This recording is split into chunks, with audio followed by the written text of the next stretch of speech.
কী অবস্থা সবার, দেখুন ঢাকা শহরে কী অবস্থা। একদিনের বৃষ্টিতে পুরো রাস্তা তলিয়ে গিয়েছে। আজকে সারাদিন যে পরিমাণে বৃষ্টি হচ্ছিল তাতে মনে হয় না এই বৃষ্টি কয়েকদিন সারবে। আপনারা দেখতে পাচ্ছেন মানুষের জনজীবন কী পরিমাণে বিষণ্ণ হয়ে পড়েছে।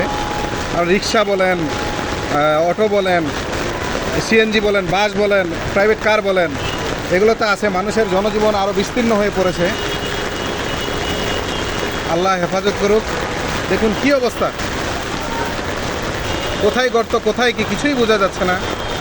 আল্লাহ হেফাজত করুক। দেখুন, না বললেই নয়। আপনারা দেখতে পাচ্ছেন কি পরিমাণ বৃষ্টিতে মানুষের জনজীবন বেহাল দশায় পড়েছে। দেখুন আপনারা,